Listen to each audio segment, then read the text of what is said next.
الذين آمنوا ولم يلبسوا إيمانهم بظلم أولئك لهم الأمن وهم مهتدون.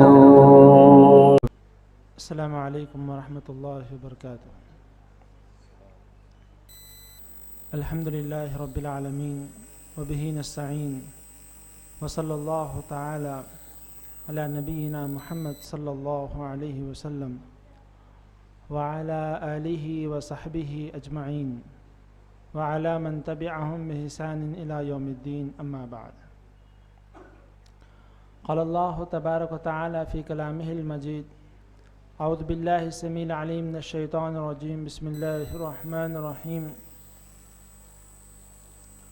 قل هل يستوي الذين يعلمون والذين لا يعلمون انما يتذكر اولو الالباب.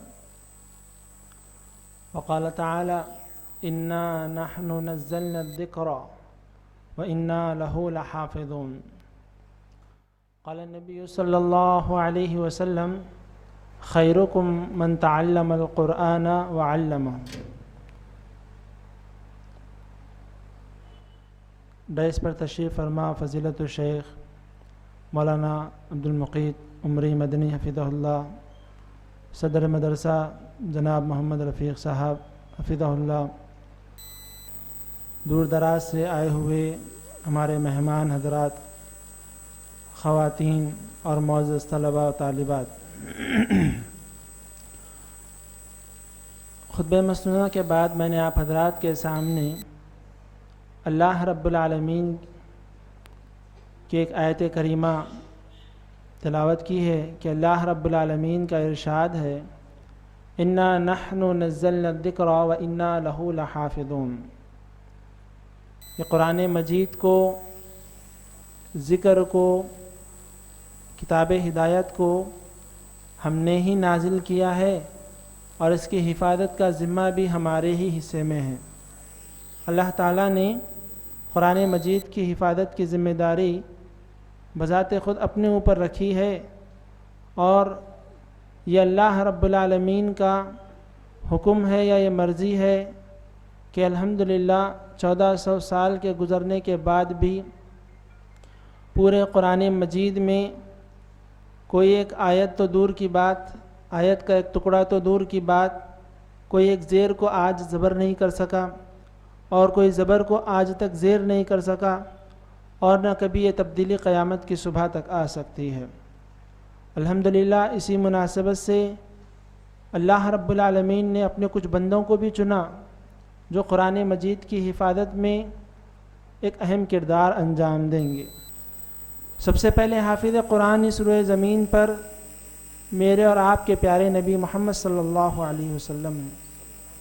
ایک حافظ قرآن کے لیے سب سے بڑی خوشخبری یہ ہے کہ یہ وہ کلام پڑھ رہا ہے، اس کی زبان سے وہ الفاظ جاری ہو رہے ہیں جو اللہ رب العالمین نے اپنی طرف سے ارشاد فرمائے ہیں.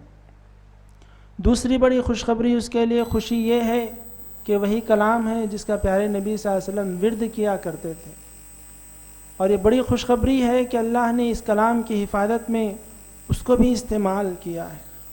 اور آج کی ہماری یہ مجلس اسی مناسبت سے منعقد ہوئی ہے، لہذا میں بلا کسی تاخیر کے اس مجلس کے آغاز کی کارروائی کرتے ہوئے تلاوت کلام پاک کے لیے میں حافظ عبدالودود کو دعوت دیتا ہوں کہ وہ آئیں اور تلاوت کلام پاک سے اس بزم کا آغاز فرمائیں.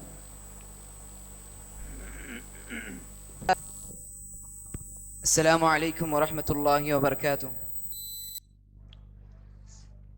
اعوذ باللہ من الشیطان الرجیم. بسم اللہ الرحمن الرحیم. وقال الذين كفروا لا تسمعوا لهذا القرآن والغوا فيه لعلكم تغلبون. فلنذيقن الذين كفروا عذابا شديدا ولنجزينهم لنجزينهم أسوأ الذي كانوا يعملون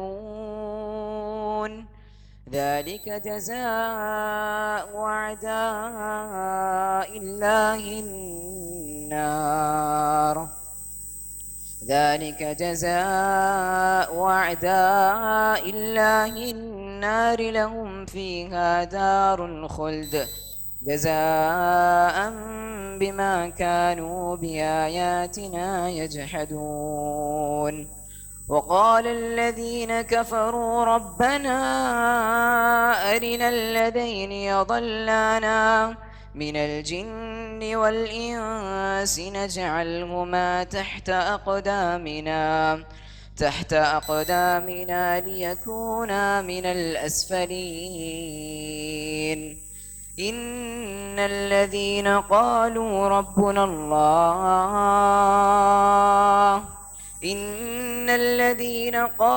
ربنا الله ثم استقاموا تتنزل عليهم الملائكة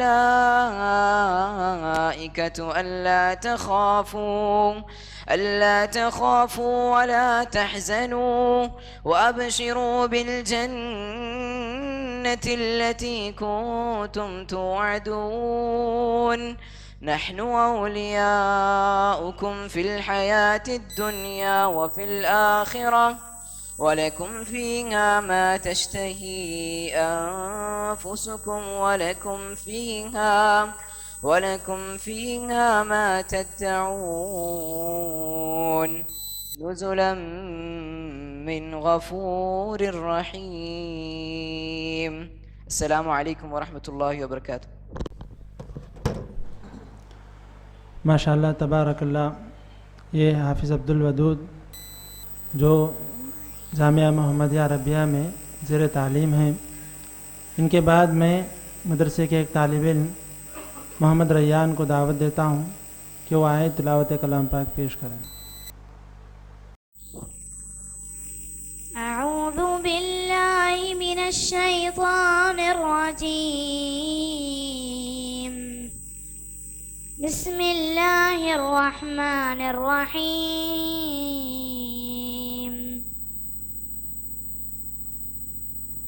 أفحسب الذين كفروا أن يتخذوا عبادي من دوني أولياء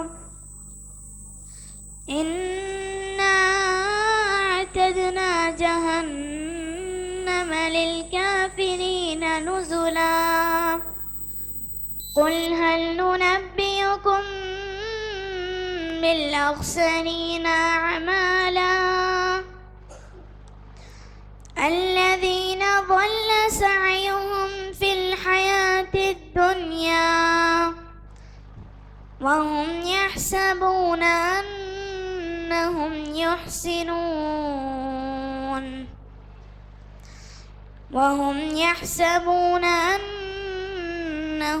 يحسنون صنعا. أولئك الذين كفروا بآيات ربهم ولقائه فحبطت أعمالهم فلا نقيم لهم يوم القيامة وزنا. ذلك جزاؤهم جهنم بما كفروا واتخذوا آياتي ورسلي هزوا. إن الذين آمنوا وعملوا الصالحات كانت لهم جنات الفردوس نزلا خالدين فيها لا يبغون عنها حولا. قل لو كان البحر مدادا لكلمات ربي لنفد البحر قبل أن تنفد كلمات ربي ولو جئنا بمثله مددا قل إنما أنا بشر مثلكم يوحى إلي أنما إلهكم إله واحد فمن كان يرجو لقاء ربه فليعمل عملا صالحا ولا يشرك بعبادة ربه أحدا. السلام عليكم ورحمة الله وبركاته. ماشاءاللہ تبارک اللہ. بزم کی کاروائی کا آغاز ہونے جا رہا ہے. اس سے پہلے میں ایک اور طالب علم عبدالرقیب کو مدعو کرتا ہوں کہ وہ آئیں اور تلاوت کلام پاک پیش کریں. اس کے بعد انشاءاللہ آخری سبق کی کاروائی عمل میں آئے گی. السلام علیکم ورحمۃ اللہ وبرکاتہ.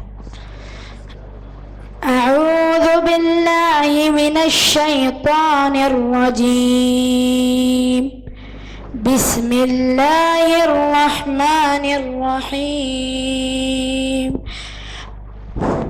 تبارك الذي جعل في السماء بروجا وجعل فيها سراجا وقمرا منيرا وهو الذي جعل الليل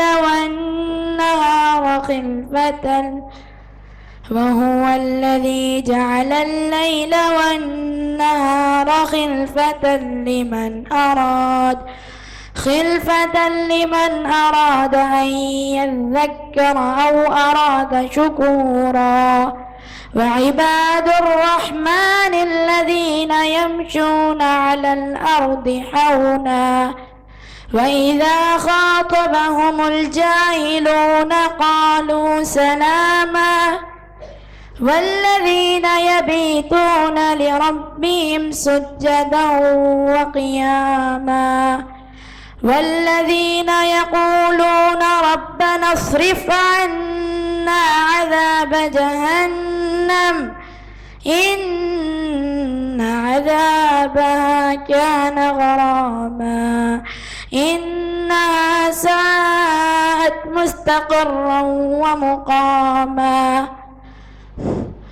قل إنها ساءت مستقرا ومقاما. والذين إذا أنفقوا لم يسرفوا ولم يقتروا وكان بين ذلك قواما. والذين لا يدعون مع الله إلها آخر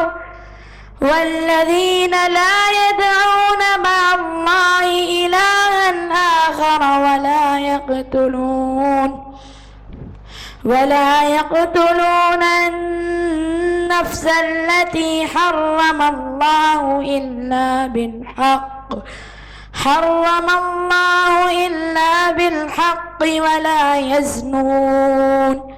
ومن يفعل ذلك يلقى أثاما يضاعف له العذاب يوم القيامة ويخلد فيه مهانا إلا من تاب وآمن وعمل عملا صالحا فأولئك يبدل الله سيئاتهم حسنات وكان الله غفورا رحيما. ومن تاب وعمل صالحا فإنه يتوب إلى الله متابا والذين لا يشهدون الزور وإذا مروا باللغو مروا كراما والذين إذا ذكروا بآيات ربهم لم يخروا عليها صما وعميانا والذين يقولون ربنا هب لنا من أزواجنا وذرياتنا قرة أعين وجعلنا للمتقين إماما أولئك يجزون الغرفة بما صبروا ويلقون فيها تحية وسلاما خالدين فيها حسنت مستقرا ومقاما قل ما يعبأ بكم ربي لولا دعاؤكم فقد كذبتم فسوف يكون لزاما. السلام علیکم. ماشاء اللہ تبارک اللہ. اب اجلاس کی کارروائی کو آگے بڑھاتے ہوئے میں مدرسے کے استاذ مولانا حافظ راشد صاحب کو دعوت دیتا ہوں کہ وہ تشریف لائیں اور متعلم عبد الرحمن بن فاروق الدین کو بھی دعوت دیتا ہوں کہ وہ تشریف لائیں اور آخری سبق کی کارروائی کو شروع کریں.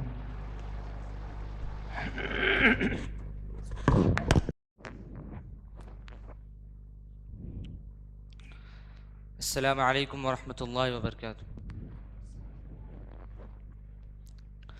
اعوذ باللہ من الشیطان الرجیم. بسم اللہ الرحمن الرحیم. ان المتقین فی ظلال وعیون وفواکہ مما يشتهون كلوا واشربوا هنيئا بما كنتم تعملون إنا كذلك نجزي المحسنين ويل يومئذ للمكذبين كلوا وتمتعوا قليلا إنكم مجرمون ويل يومئذ للمكذبين وإذا قيل لهم اركعوا لا يركعون ويل يومئذ للمكذبين فبأي حديث بعده يؤمنون. السلام علیکم ورحمۃ اللہ وبرکاتہ. ماشاء اللہ تبارک اللہ. یہ ہمارے لیے، مدرسے کے لیے، طالب علم کے لیے، استاذ کے لیے، خصوصی طور پر والدین کے لیے اور عموماً امت مسلمہ کے ہر فرد کے لیے یہ خوشی کی بات ہے کہ الحمدللہ جہاں پر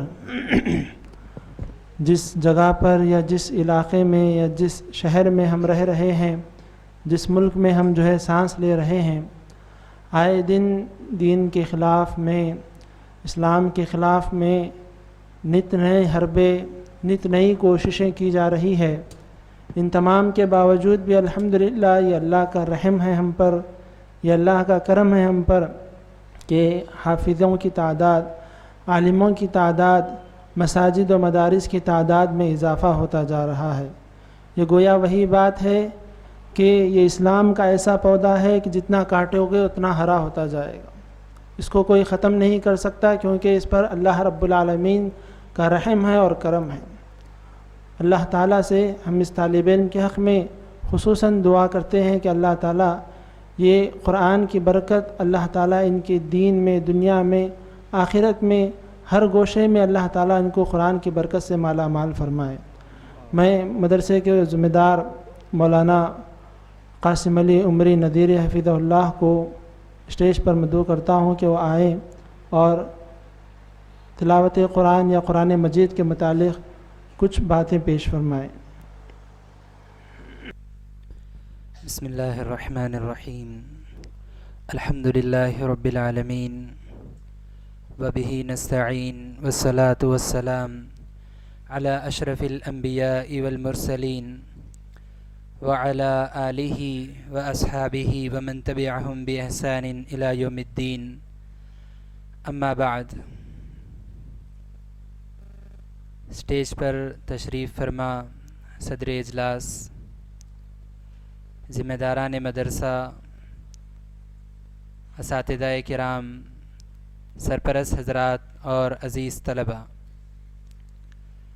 آج کی یہ محفل بڑی بابرکت محفل ہے جس میں ہم ایک بہت ہی بابرکت کام کے لیے جمع ہوئے ہیں، اور جیسے ابھی آپ نے دیکھا اس مجلس کے انعقاد کا سبب ایک طالب علم کی تکمیل حفظ پر تشجیع کرنا یا ان کو ابھارنے کے لیے، ان کے اس کارنامے پر ان کو مبارکبادی پیش کرنے کے لیے یہاں آج ہم جمع ہوئے ہیں۔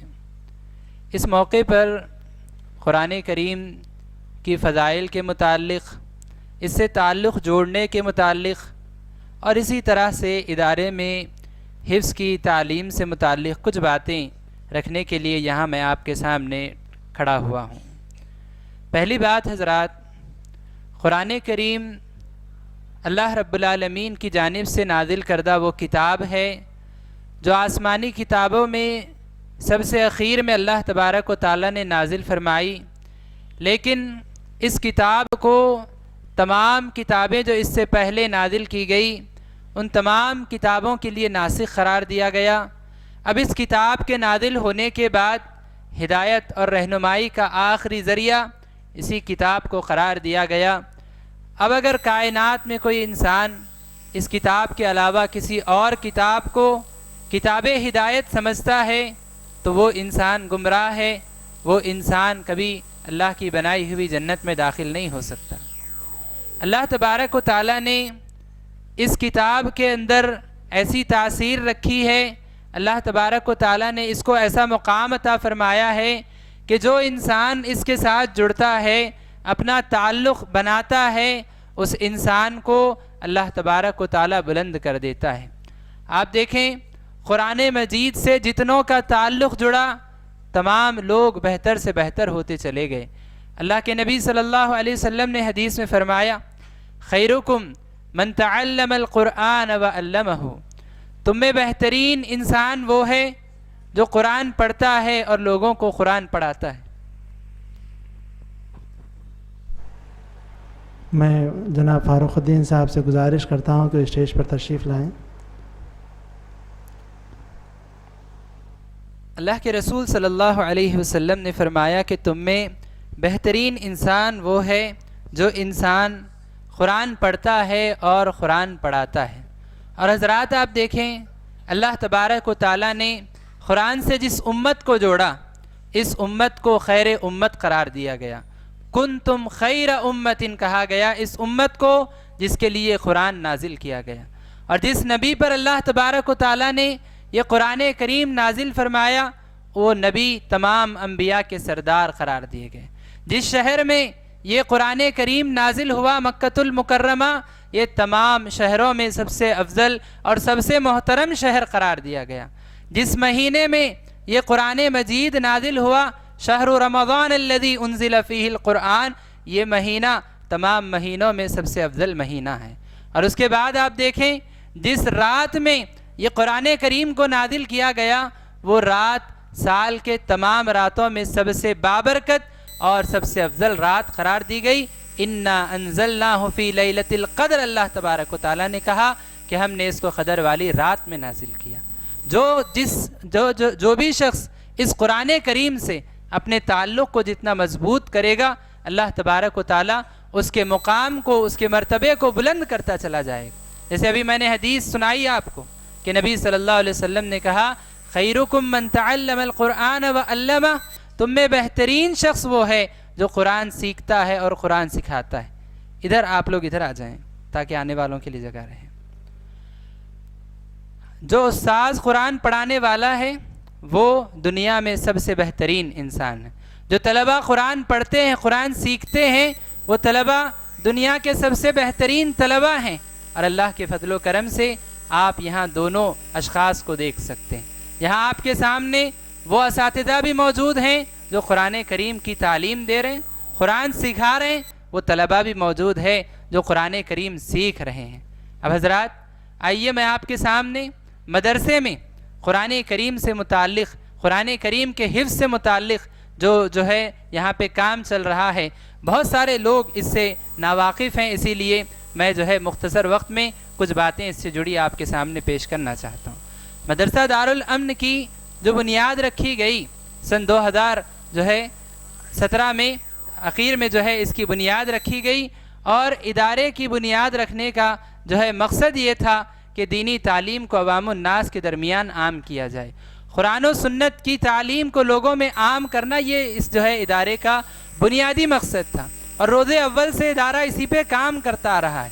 اور اسی لیے مدرسے میں جو تعلیمی شعبے ہیں اس میں ایک شعبہ عالمیت ہے جو لڑکیوں کے لیے خاص، جس میں صرف لڑکیوں کی یہاں تعلیم ہوتی ہے.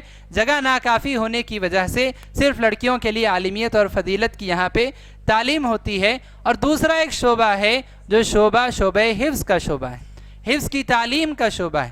اب اس کی تفصیل اس طرح سے ہے کہ حفظ کی تعلیم کا جو شعبہ ہے، اس شعبے میں عام طور پر لوگ حفظ کرانے سے اپنے بچوں کو اس لیے دور رکھتے ہیں کیونکہ اگر حفظ میں بچے کو ڈالا جائے، حفظ کی تعلیم کے لیے بچے کو مدرسے میں ڈالا جائے، اور اگر بچہ وہ تعلیم پڑھ نہ سکے، اگر اس کو مکمل کر نہ سکے، کیونکہ بہت سارے طلباء پڑھتے ہیں لیکن ہر کوئی حافظ بننا اس کے لیے ممکن نہیں ہوتا. اللہ تبارک و تعالیٰ جس کو توفیق عطا فرمائے، اللہ جس کے ذہن میں وہ صلاحیت دے، وہ انسان حافظ بنتا ہے. لیکن بہت سارے طلباء جو داخلہ لیتے ہیں بسا اوقات وہ حافظ نہیں بن پاتے. تو بہت سارے والدین اپنے بچوں کو حفظ کرانے سے اس لیے پیچھے ہٹ جاتے ہیں کیونکہ اگر بچہ حفظ کرنے جائے گا 3 سال 4 سال 5 سال کوشش کرے گا، اور اگر اس کے بعد وہ حفظ نہ کر سکا تو پھر یہ طالب علم نہ دنیاوی اعتبار سے کامیاب ہوگا، نہ دینی اعتبار سے کامیاب ہوگا، نہ وہ حافظ ہی بن سکا. اور 4-5 سال جو ہے مدرسے میں رہنے کی وجہ سے وہ دنیاوی تعلیم، عصری تعلیم، اکیڈمک سٹڈیز نہیں پڑھ سکا، جس کی وجہ سے اب وہ اگر مان لیجئے فرسٹ کلاس میں پڑھ رہا تھا، اب نکل کر مدرسے میں گیا، 4 سال اگر اس نے پڑھے، اس کے جو ساتھی اسکول میں اس کے ساتھ پڑھنے والے تھے اب وہ 5th کلاس میں ہوں گے. اور یہ طالب علم اب اس نے فرسٹ کلاس 4 سال پہلے پڑھی تھی، اب یہ طالب علم اگر اسکول میں جائے گا اس کو فرسٹ کلاس میں لینے کے بھی قابل نہیں ہوگا. تو بہت سارے والدین اس لیے پیچھے ہٹ جاتے ہیں حفظ کرانے سے کہ کہیں بچے کا مستقبل خطرے میں نہ آ جائے. اسی وجہ سے مدرسے میں روز اول ہی سے اس بات کا لحاظ رکھا گیا اور یہاں یہ نظام بنایا گیا ہے کہ جو بھی طالب علم کا یہاں داخلہ لیا جاتا ہے اس کا طریقہ کار یہ ہے کہ طالب علم جو بھی اپنی عصری تعلیم پڑھ کر آیا ہے اس کا امتحان لیا جاتا ہے. اگر فرسٹ کلاس پڑھ کر آیا ہے، سیکنڈ کلاس، جو بھی کلاس پڑھ کر آیا ہے طالب علم، امتحان لے کر یہاں پہ جو ہے یہ تعین کیا جاتا ہے کہ طالب علم عصری تعلیم میں کس کلاس میں جو ہے پڑھنے کے قابل ہے. اور اس کے بعد اس طالب علم کو جو ہے عصری تعلیم کے اعتبار سے اس کی ایک کلاس مقرر ہوتی ہے، دینی تعلیم کے اعتبار سے، شعبہ حفظ کے اعتبار سے اس کی ایک جو ہے کلاس مقرر ہوتی ہے. یہ قاعدے کا طالب علم ہے، ناظرے کا طالب علم ہے یا حفظ کا طالب علم ہے، اس اعتبار سے حفظ کی جو ہے الگ تعلیم کے اعتبار سے اس کا تعین ہوتا ہے، اور اکیڈمک سٹڈیز کے اعتبار سے دو جگہوں پہ جو ہے اس کی کلاس متعین ہوتی ہے. اب مان لیجئے ایک طالب علم اگر فرسٹ کلاس میں یہاں داخلہ لیتا ہے تو اس کے اوپر یہاں پہ 3-4 سال جو باقی اس کے پاس رہے 5th کلاس تک اس کو اکیڈمک سٹڈیز بھی پڑھائے جاتے ہیں، اس کو عصری تعلیم بھی پڑھائی جاتی ہے اور دینی تعلیم بھی پڑھائی جاتی ہے. طریقہ کار کیا ہے؟ پڑھانے کا طریقہ یہ ہے کہ یہاں 9 بجے سے 4 بجے تک جو تعلیم ہوتی ہے اس جو ہے تعلیم کے جو ہے اوقات میں یہاں 1.5 گھنٹہ رکھا گیا ہے عصری تعلیم کے لیے. ہر دن 1.5 گھنٹہ بچوں کو عصری تعلیم پڑھائی جاتی ہے جس میں 45 منٹس کے 2 پیریڈ پڑھائے جاتے ہیں، جس میں مان لیجئے اگر ایک دن تیلگو ہندی پڑھایا گیا، دوسرے دن انگلش میکس، اس کے بعد جو ہے سائنس سوشل، اس طرح سے جو ہے ہفتے بھر میں ایک جو ہے سبجیکٹ کو 2 مرتبہ پڑھایا جاتا ہے. بچوں کو اتنا قابل بنایا جاتا ہے تاکہ وہ بچے آگے اگر جائیں گے، اگر مان لیجئے اگر بچہ حفظ نہ بھی کر سکا تو وہ بچہ جو ہے کسی اسکول میں داخلہ لے کر اپنی عصری تعلیم کو مکمل کر سکتا ہے۔ تو یہ جو ہے بنیادی طور پر مدرسے نے جو ہے اکیڈمک سٹڈیز اور جو ہے شعبہ حفظ کی تعلیم کو اس طرح سے جو ہے منظم کیا ہے، اور اللہ کا فضل و کرم ہے کہ یہاں اب آپ دیکھ رہے ہیں کہ طلبہ جو ہے عصری تعلیم پڑھتے ہوئے حفظ بھی مکمل کر رہے ہیں۔ ہمارے پاس ہمارا جو بنایا ہوا نصاب ہے وہ اس طرح سے ڈیزائن کیا گیا ہے کہ اگر ہمارے پاس بچہ آتا ہے نرسری سے، اگر اس کا داخلہ ہوتا ہے چاہے لڑکا ہو یا لڑکی، فرسٹ کلاس میں آنے تک وہ نادرے میں آ جاتے ہیں، اور اس کے بعد ان کا جو ہے سیکنڈ کلاس میں آنے تک ان کا حفظ شروع ہو جاتا ہے۔ اس کے بعد 2-3 سال 4 سال کا نصاب بنایا گیا ہے جس میں ایک طالب علم حافظ بن جائے گا۔ اگر اس اعتبار سے جیسے یہاں نصاب بنایا گیا ہے، اگر کوئی چھٹی مارتا ہے، اگر کوئی سبق نہیں سناتا ہے تو ہو سکتا ہے وہ پیچھے ہو سکتا ہے، لیکن نصاب اس طرح سے بنایا گیا ہے کہ 5th کلاس میں آنے تک ایک طالب علم اپنا حفظ مکمل کر لے، یا اگر حفظ مکمل نہ بھی کر سکے 25 پارے 22 پارے بھی اگر اس کے ہو گئے تو اس کے بعد جو ہے اس طالب علم کو اکیڈمک سٹڈیز روک کر 5th کلاس کے بعد اس کو مکمل حفظ کی تعلیم پڑھائی جاتی ہے اور اس کے اوپر توجہ دلائی جاتی ہے اور بچوں کو حافظ بنایا جاتا ہے، جس کے نتیجے میں آپ یہاں دیکھ رہے ہیں اللہ کے فضل و کرم سے آج جو طالب علم کا حفظ مکمل ہوا یہ 8واں طالب علم ہے اس ادارے سے جس نے حفظ مکمل کیا۔ یہ 8واں طالب علم ہے اس ادارے سے جس نے الحمدللہ قرآن کریم کا حفظ مکمل کیا۔ اور ایسا نہیں ہے جیسے جو ہے بہت سارے لوگ وعدے کرتے ہیں کہ ہم جو ہے یہ بھی پڑھائیں گے وہ بھی پڑھائیں گے، لیکن نتیجہ یہ نکل کے آتا ہے کہ یا تو اس کے اوپر توجہ ہوتی ہے اور دوسرا ضائع ہو جاتا ہے بچہ، یا اس کے اوپر ہوتی ہے یہ ضائع ہو جاتا ہے۔ کتنے ایسے آپ دیکھیں گے ادارے جہاں حفظ کرانے کے وعدے کیے جاتے ہیں لیکن کئی سال سے ادارہ چل رہا ہے ایک بھی حافظ نہیں بنا۔ کسی پہ تنقید کرنا مقصود نہیں ہے، لیکن بتانا مقصد یہ ہے کہ ادارے میں یہاں پر بنیادی طور پر حفظ کی تعلیم پر توجہ دی جاتی ہے، ساتھ ہی ساتھ عصری تعلیم بھی اتنی پڑھائی جاتی ہے تاکہ بچہ آگے چل کر ضائع نہ ہو۔ دوسری بات حضرات، یہاں حفظ کی تعلیم جو منظم کی گئی ہے اس کا طریقہ کار یہ ہے کہ اگر بچہ ابتدائیہ میں ہے، یعنی اگر قاعدہ پڑھنے والا طالب علم ہے، 9 بجے سے 4 بجے تک کی تعلیم اس کے لیے کافی ہے، اس کو ساتھ میں اردو بھی پڑھایا جاتا ہے، دینیات کا سبجیکٹ بھی پڑھایا جاتا ہے، یہ سارے سبجیکٹ اکیڈمک کے بھی پڑھائے جاتے ہیں، اس طرح سے اس کی تعلیم چلتی ہے۔ لیکن اگر طالب علم ناظرے میں آ جاتا ہے، طالب علم اگر ناظرے میں آ جاتا ہے، قاعدے کا امتحان دے کے پاس ہوتا ہے، ناظرے میں آ جاتا ہے، تو اس طالب علم کو جو ہے یہاں مغرب سے عشاء مکتب میں رہنا اس کے لیے لازمی ہے۔ اور اگر لڑکیاں ہیں تو ان کے لیے یہاں پر مدرسے کے وقت کے بعد 5:30 بجے تک یہاں مکتب ہے جس میں رہنا جو ہے لڑکیوں کے لیے لازم ہے۔ اور اگر اس سے آگے بڑھ کر کوئی لڑکا یا لڑکی اگر جو ہے وہ حفظ میں آ جاتے ہیں تو ان کو مزید توجہ کی ضرورت ہوتی ہے، لہذا جو لڑکے حفظ میں آ جاتے ہیں ان کو فجر کا حال یہاں رکھا گیا ہے، فجر کی نماز یہاں پڑھنی ہوتی ہے، فجر کی نماز کے بعد سے 7:30 بجے تک بچے یہاں ہال میں بیٹھ کر حفظ کی تعلیم پڑھتے ہیں، اور جو لڑکیاں ہیں وہ صبح 8 بجے آ جاتی ہیں، 1 گھنٹہ پہلے، باقی جو ہے طالبات سے 1 گھنٹہ پہلے آ جاتی ہیں اور آ کر جو ہے اپنا سبق سناتی ہیں، 8 بجے یا 8:30 بجے آ کر وہ اپنا جو ہے سبق سناتی ہیں۔ تو یہ مزید توجہ دیتے ہوئے حفظ کی جو ہے تعلیم پر یہاں کام کیا جا رہا ہے، جس کے نتیجے میں آپ یہاں دیکھ رہے ہیں کہ الحمدللہ بہتر سے بہتر نتیجہ آ رہا ہے۔ یہاں حضرات یہ ساری تفصیل بتا کر 2 باتیں میں آپ کے سامنے رکھنا چاہتا ہوں۔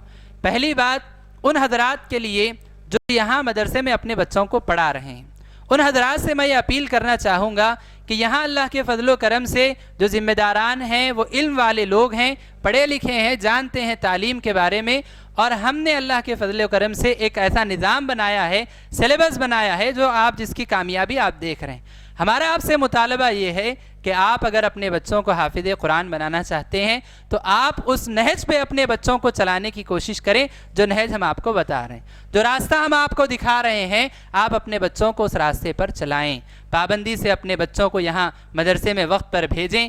جو مکتب اگر نادرے میں طالب علم آ گیا تو آپ نادرے کے طالب علم کو یہاں مکتب بھیجیں مغرب سے عشاء، اور اگر حفظ میں طالب علم اگر آ گیا ہے تو اس کو فجر کے حال میں پابندی کے ساتھ بھیجیں۔ 4-5 سال کا یہ عرصہ اگر آپ پابندی کریں گے جو ہمارے پاس نصاب بنا ہوا ہے، اس اعتبار سے آپ کا بچہ بھی حافظ قرآن بنے گا، آپ کی بچی بھی حافظ قرآن بنے گی۔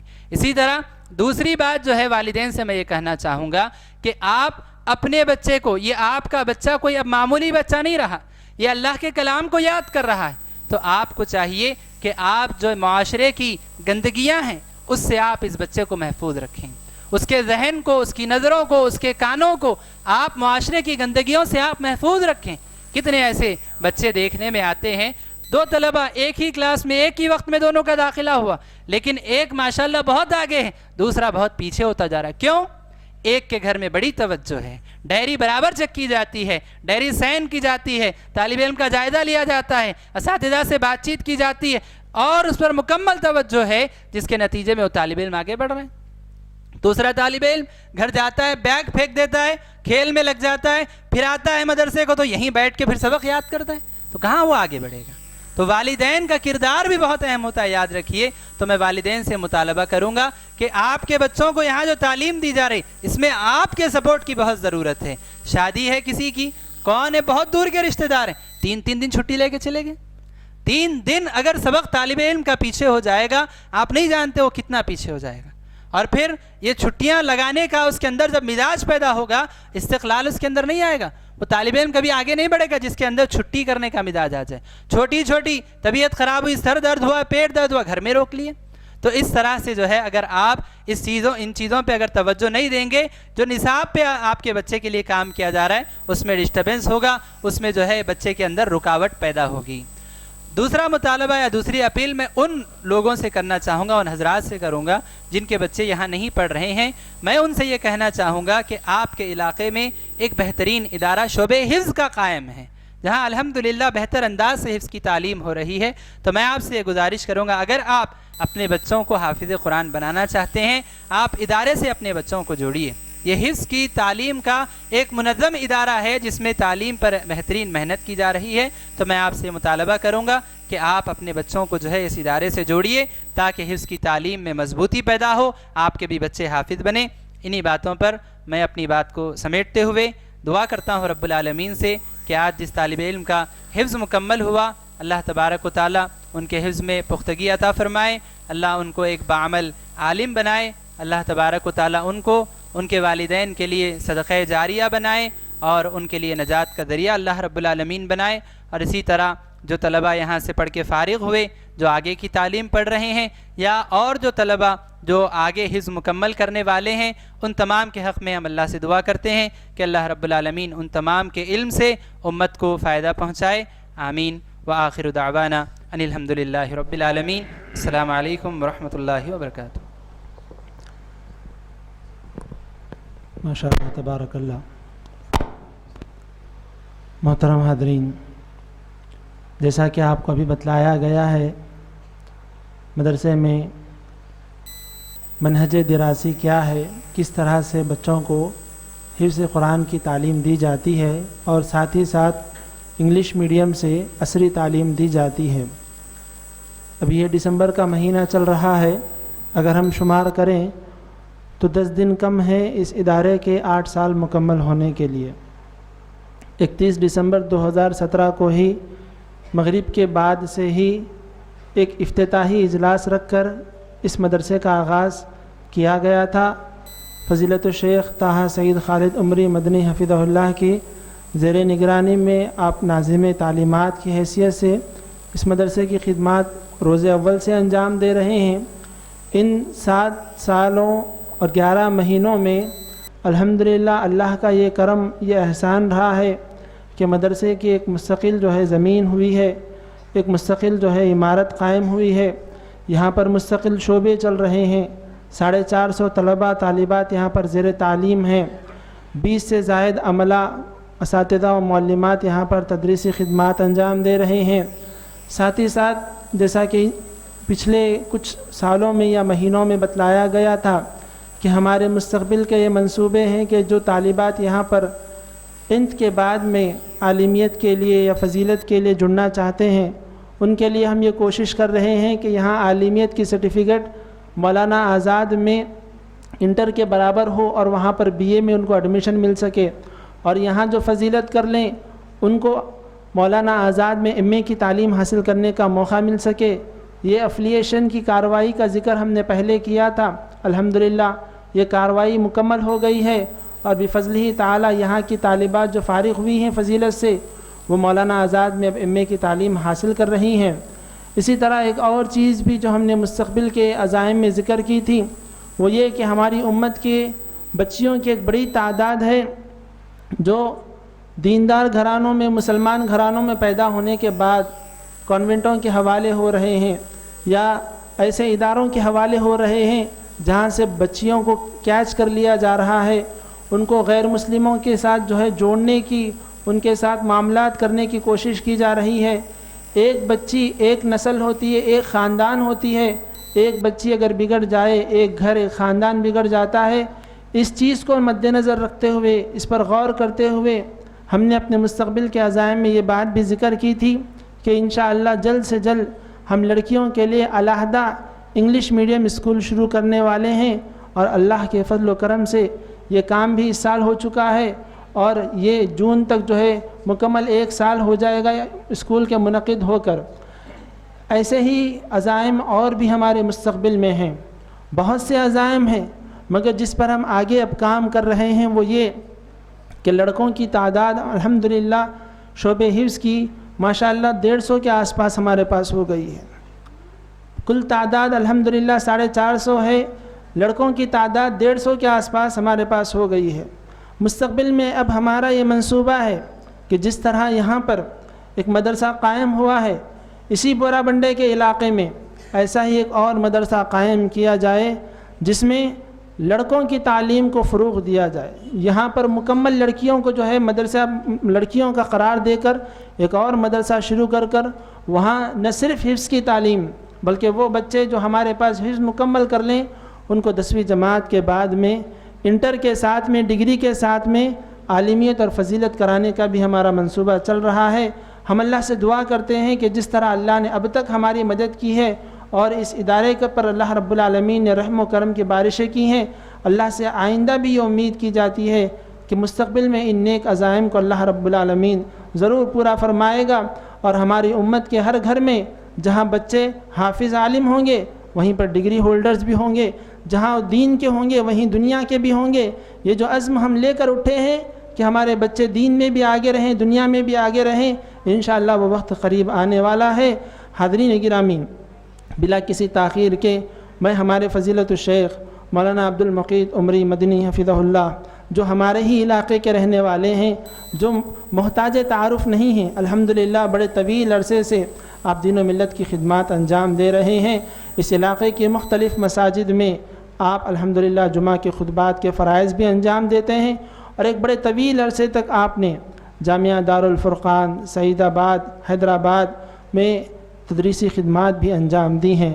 بفضلہ تعالی یہ آپ کا خلوص ہے اور یہ آپ کی سادگی ہے، سادہ مزاجی ہے کہ ہم جب بھی آپ کو مدعو کرتے ہیں آپ بلا کسی چوں چرا کے بڑی خوشی کے ساتھ آپ تشریف لاتے ہیں، اور ہم چھوٹے بھائیوں کی ہمت افزائی کرتے ہیں۔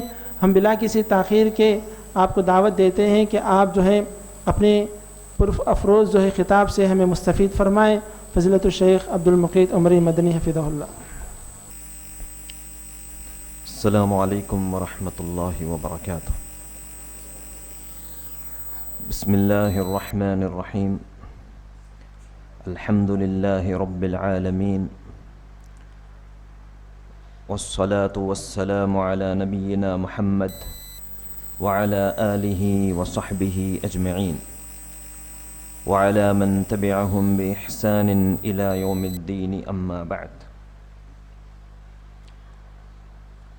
رب اشرح لی صدری ویسر لی امری واحلل عقدۃ من لسانی یفقہوا قولی۔ رب اعوذ بک من ہمزات الشیاطین واعوذ بک رب ان یحضرون۔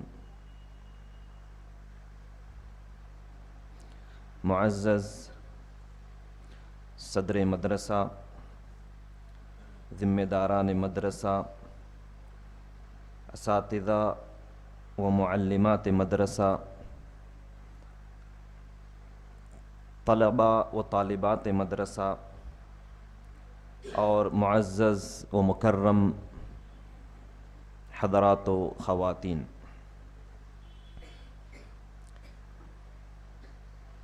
یہ قرآن کریم کی مجلس ہے، اور یہاں پر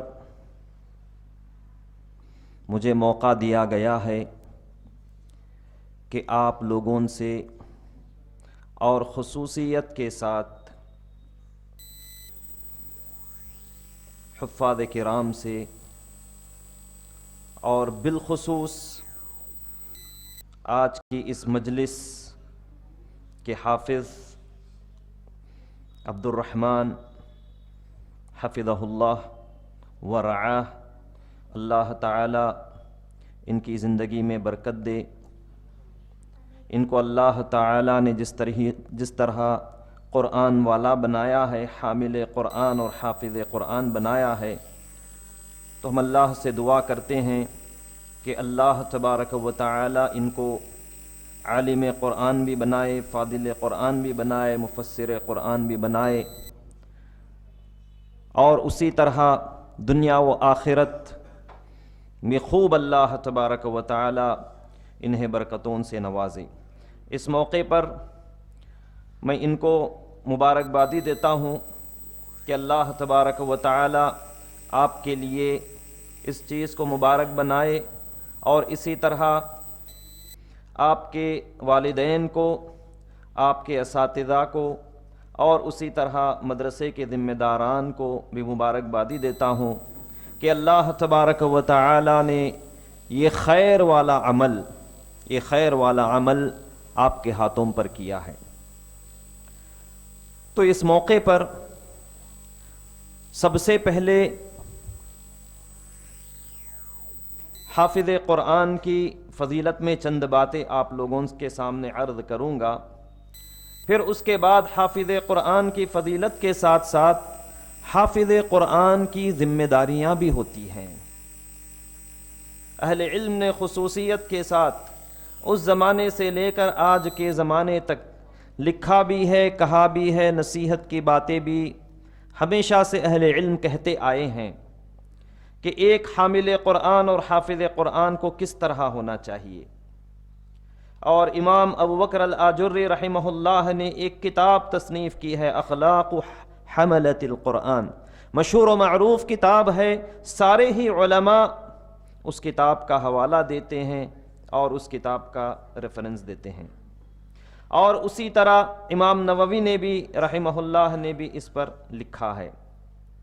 تو میرے دینی بھائیوں، ایسے موقع پر ماشاء اللہ بارک اللہ تقریباً 150 بچے یہاں پر حفظ کر رہے ہیں، شعبہ حفظ میں ہیں، تو خصوصیت کے ساتھ آپ لوگوں سے خطاب کرتے ہوئے اور عمومی طور پر سارے ہی حاضرین جتنے یہاں پر ہے سب سے خطاب کرتے ہوئے سب سے پہلے میں قرآن والوں کی فضیلت، اہل القرآن اور حملۃ القرآن یعنی حفاظ قرآن کی فضیلت سب سے پہلے بیان کرتا ہوں۔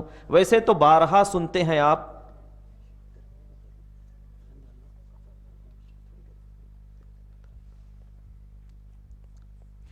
تو ویسے تو قرآن کریم کو یاد کرنے والوں کی بڑی عظیم فضیلت ہے، لیکن چند فضائل آپ لوگوں کے سامنے بیان کرتا ہوں۔ سب سے پہلے قرآن والوں کی فضیلت سے پہلے قرآن کی فضیلت کے سلسلے میں ایک روایت جو کہ نبی صلی اللہ علیہ وسلم سے مروی ہے اس کو آپ کے سامنے رکھتا ہوں۔ وہ یہ ہے کہ اللہ کے کلام کی فضیلت مخلوق کے کلام پر اسی طرح ہے جس طرح کی فضیلت اللہ کی ہے اللہ کی مخلوق پر، یعنی اللہ کی جس طرح فضیلت اللہ کی مخلوق پر ہے ویسے ہی اللہ کے کلام کی فضیلت ہے دیگر سارے مخلوقات کے کلام پر۔ اتنا عظیم کلام ہے، صرف یہ کہنا کہ یہ اللہ کا کلام ہے یہی فضیلت کے لیے کافی ہے میرے دینی بھائیوں۔ اور اسی طرح وہ لوگ جو قرآن کریم کو حفظ کرتے ہیں، اللہ تبارک و تعالی نے دنیا و آخرت میں اور اپنے پاس بہت اونچا مقام بنایا ہے قرآن کے حفاظ کا۔ ایک موقع پر نبی صلی اللہ علیہ وسلم نے فرمایا کہ قیامت کے دن صاحب قرآن سے یہ کہا جائے گا، یقال لصاحب القرآن اقرأ وارتق ورتل، کہ پڑھ اور چڑھ اور ترتیل کرتا جا کما کنت ترتل فی الدنیا، جس طرح تو دنیا میں تلاوت کیا کرتا تھا. فإن منزلتک عند آخر آیت تقرؤها، اور تیری جو منزل ہے اس آخری آیت پر ہوگی جہاں پر تو پڑھتا تھا. مطلب اس کا علماء نے بیان کیا ہے کہ قرآن والے کی اور حافظ قرآن کا مقام وہاں پر ہے جہاں پر کوئی پہنچ ہی نہیں سکتا، بلکہ بعض اہل علم نے یہ کہا ہے کہ کوئی انتہا ہی نہیں ہے، کیونکہ صاحب قرآن اور حافظ قرآن کی تلاوت کبھی ختم نہیں ہوتی. سورۃ الفاتحہ سے سورۃ الناس تک پہنچتا ہے، پھر سورۃ الناس کے بعد سورۃ الفاتحہ کی تلاوت شروع کر دیتا ہے. جس طریقے سے قرآن کی تلاوت کبھی اس کی ختم نہیں ہوتی، تو اس کا جو آخری جو مرحلہ ہے یا آخری پڑاؤ ہے بلند ہوتا ہی جاتا ہے اور کبھی وہ آخری مرحلے تک پہنچے گا ہی نہیں. جس طریقے سے بعض اہل علم نے کہا ہے کہ جس طریقے سے ہمیشہ پڑھتا رہا تو ہمیشہ اس کو بلندی نصیب ہوتی رہتی ہے، لیکن شرط یہ ہے، اہل علم نے اس کی شرط یہ لگائی ہے کہ اخلاص ہو. حافظ قرآن اخلاص کے ساتھ تلاوت کرے، ریا نہ ہو، نام و نمود نہ ہو، کوئی منصب نہ ہو، کوئی اور دنیاوی خواہش نہ ہو، دنیاوی غرض و غایت نہ ہو. اسی لیے نبی صلی اللہ علیہ وسلم نے فرمایا اکثر منافقی امتی قراؤها، میری امت کے سب سے زیادہ منافقین بھی قراء ہی ہوں گے، قارئین ہی ہوں گے. کیوں؟ اس لیے کہ انہوں نے ریاکاری کی وجہ سے اپنے اجر کو ضائع کر دیا، اپنے مقام کو ضائع کر دیا. تو ریاکاری سے اگر محفوظ ہو گیا آدمی، اخلاص ہو اس کے پاس، تو بہت اونچائیاں اللہ تبارک و تعالیٰ نے ان کے لیے رکھا ہے. اور اتنا ہی نہیں میرے دینی بھائیوں، خصوصیت کے ساتھ حفاظ کرام یا وہ لوگ جو حفظ کر رہے ہیں انہیں یہ جان لینا چاہیے کہ اللہ تبارک و تعالیٰ نے بہت سی کرامتیں دے رکھی ہے حفاظ کرام کو. انہی میں سے یہ ہے کہ قیامت کے دن یہ قرآن کریم آئے گا اور سفارش و شفاعت کرے گا حافظ کے لیے. کیوں؟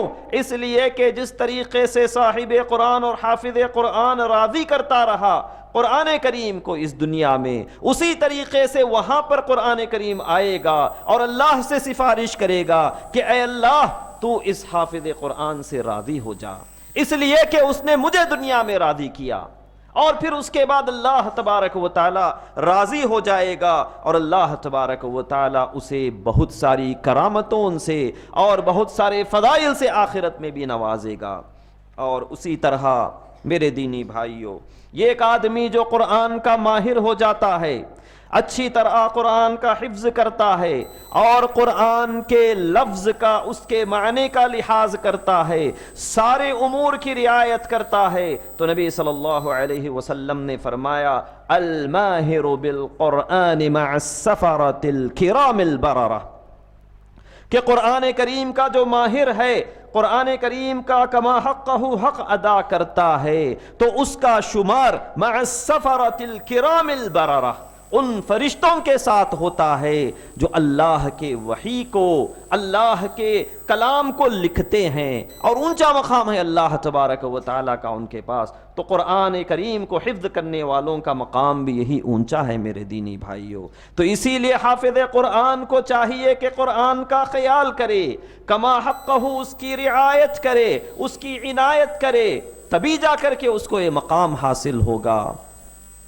اور اسی طرح دنیا میں بھی نبی صلی اللہ علیہ وسلم نے یہ کہا ہے کہ قرآن والوں کو اللہ تبارک و تعالی دنیاوی سلطنت اور حکومت بھی عطا کرے گا، دنیاوی ذمہ داری اور امارت بھی عطا کرے گا. میں یہاں کے بچوں سے درخواست کرتا ہوں کہ خاموشی اختیار کر لیں، خاموشی اختیار کر لیں. قرآن کریم کی مجلس ہے، مجلس کے آداب کا خیال کریں، باتوں کو بند کریں. اور جو یہاں پہ منصرمین ہیں میں ان سے درخواست کرتا ہوں کہ ایسے بچوں کو ذرا دور کر دیجئے جو باتیں کر رہے ہیں. تو دنیا میں بھی اللہ تبارک و تعالیٰ قرآن والوں کو اونچا مقام دیا ہے. ایک واقعہ سناتا ہوں کہ نبی صلی اللہ علیہ وسلم کے بعد جب عمر بن خطاب رضی اللہ عنہ خلیفہ بنے تو انہوں نے مکہ مکرمہ میں نافع بن الحارث کو اپنا امیر اور گورنر مقرر کیا. پھر کسی کام سے ان کو بلوایا اور جب مکہ مکرمہ سے نافع بن الحارث تشریف لائے رحمہ اللہ تو عمر بن خطاب رضی اللہ عنہ نے ان سے پوچھا کہ مکہ مکرمہ کا گورنر اور نائب آپ نے کس کو مقرر کیا ہے؟ تو ایسے موقع پر انہوں نے کہا کہ میں نے ابن ابزہ کو مقرر کیا ہے. عمر بن خطاب امیر المؤمنین پوچھتے ہیں کہ کون ہے یہ ابن ابزہ؟ تو انہوں نے جواب دیا، نافع بن الحارث نے جواب میں کہا کہ مولم من موالینا، ہمارے ایک غلام ہے. تو اس وقت عمر بن خطاب نے پوچھا کہ تم ایک غلام کو اپنا امیر اور نائب بنا کر آئے ہو؟ تو ایسے موقع پر نافع بن الحارث نے کہا کہ وہ جو ہے قرآن کریم کے قاری ہے اور فرائض کا بھی علم رکھتے ہیں، انہو قارئ للقرآن وعالم بالفرائض. تو ایسے موقع پر عمر بن خطاب رضی اللہ عنہ نے نبی صلی اللہ علیہ وسلم سے روایت کرتے ہوئے فرمایا، اما ان نبیکم قد قال، سن لو تمہارے نبی صلی اللہ علیہ وسلم نے یہ بات کہی ہے، ان اللہ یرفع بہذا الکتاب اقواما ویدع بہ آخرین، یقیناً اللہ تعالی اس کلام اللہ سے کئی لوگوں کو بلندیاں دیتا ہے تو کئی لوگوں کو اللہ تبارک و تعالی ذلیل بھی کرتا ہے. جو اس قرآن کو لیتے ہیں اور اس کا حق ادا کرتے ہیں تو اللہ تعالیٰ ان کو بلندیاں دیتا ہے، اور جو اس قرآن کو چھوڑتے ہیں تو اللہ تبارک و تعالیٰ ان کو ذلیل و خوار کر دیتا ہے. اور اسی طریقے سے صرف دنیا ہی نہیں بلکہ امامت کا بھی سب سے زیادہ مستحق وہ آدمی ہوتا ہے جس کو سب سے زیادہ قرآن کریم یاد ہے. اور اتنا ہی نہیں بلکہ عمر بن الخطاب رضی اللہ عنہ نے اپنے مجلس شورا میں حفاظ کرام کو رکھا تھا، چاہے وہ کم عمر کے ہو یا ادھیڑ عمر کے ہو یا جوان ہو، سارے حفاظ کرام کو اپنے مجلس شورا میں رکھتے تھے اور ان سے مشورہ طلب کیا کرتے تھے. تو میرے دینی بھائیوں، آخرت میں بھی مقام ہے، اللہ کے پاس بھی مقام ہے، اور دنیا میں بھی مقام ہے اہل قرآن کا، اصحاب قرآن کا، حملۃ القرآن کا. اور اتنا ہی نہیں، نبی صلی اللہ علیہ وسلم نے جب شہدائے احد کو دفن کرنے کی باری آئی اور ایک ایک قبر میں دو دو شہیدوں کو دفن کرنے کی باری آئی تو نبی صلی اللہ علیہ وسلم پوچھا کرتے تھے، ایہما اکثر اخذا للقرآن، ان دونوں میں سے زیادہ قرآن کس کو یاد تھا؟ جب اشارہ کیا جاتا تھا کہ اس شخص کو یاد تھا تو لحد میں بھی سب سے پہلے انہی کو مقدم کرتے تھے.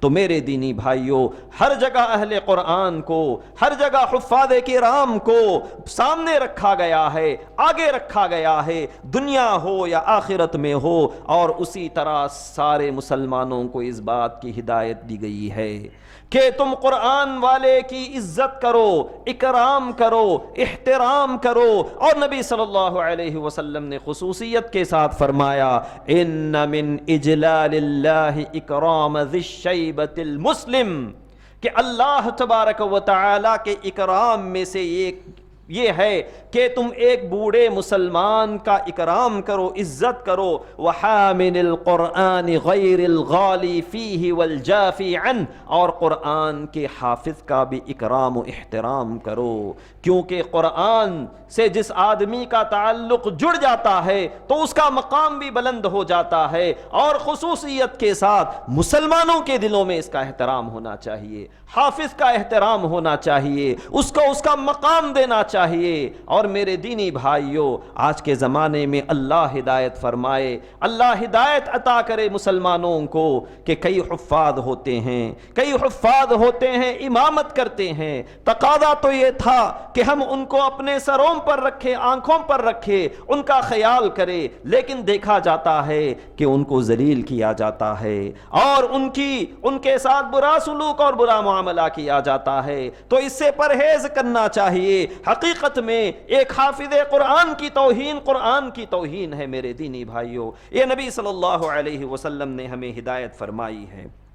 اور بھی بے شمار چیزیں ہیں، جتنا بھی کہا جائے فضیلت الشیخ ایک بہت بڑے عالم ہیں سعودی عرب کے، فضیلت الشیخ عبد الکریم الخدیر حفظہ اللہ، وہ کہتے ہیں کہ قرآن کے بارے میں جتنا بھی کہا جائے، قرآن کی جس قدر یا جتنی بھی خدمت کی جائے کم ہی ہے، جیسی بھی خدمت کی جائے کم ہی ہے، قرآن میں خیر ہی خیر ہے، جتنا بھی اس کے بارے میں کہا جائے کم ہے، کبھی اس کے عجائب، اس کے فضائل، اس کی برکتیں کبھی ختم ہونے والی نہیں ہے۔ اللہ تبارک و تعالیٰ سے دعا کرتا ہوں کہ ہمیں اس کی توفیق عطا فرمائے، اس بات کی توفیق عطا فرمائے کہ قرآن کریم کے حقوق کو ادا کرتے رہیں، قرآن کریم کے حقوق کو ادا کرتے رہیں، قرآن کریم کے فضائل کو جان کر قرآن پر عمل کرتے رہیں۔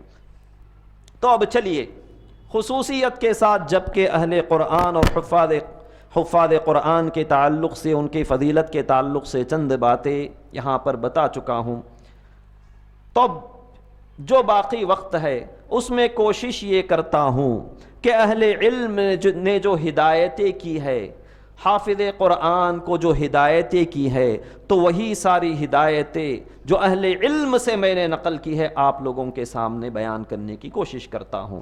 جیسا کہ امام ابو بکر الآجری رحمہ اللہ نے اپنی کتاب میں اخلاق حملت القرآن، اور امام نووی اور دیگر اہل علم نے ذکر کیا ہے، اور علماء ہمیشہ سے ان باتوں کی نصیحت کرتے ہوئے آئے ہیں، انہی میں سے چند باتیں آپ لوگوں کے سامنے بیان کروں گا، ورنہ جتنا بھی کہا جائے، ایک مجلس، دو مجلس، جتنی مجلسیں اس سلسلے میں رکھی جائے کم ہی ہوں گی۔ اور یہ ہے حافظ قرآن کے اخلاق۔ حافظ قرآن کے کیا اخلاق ہونے چاہیے، کیسے اخلاق ہونے چاہیے، یا اس کی صفات کیسی ہونی چاہیے۔ اخلاق سے ہٹ کر ایک عام لفظ کی طرف آتا ہوں، صفات کیا ہونا چاہیے حافظ قرآن کے۔ سب سے پہلے حافظ قرآن کا معاملہ قرآن کے لفظ و معنی کے ساتھ کیا ہونا چاہیے۔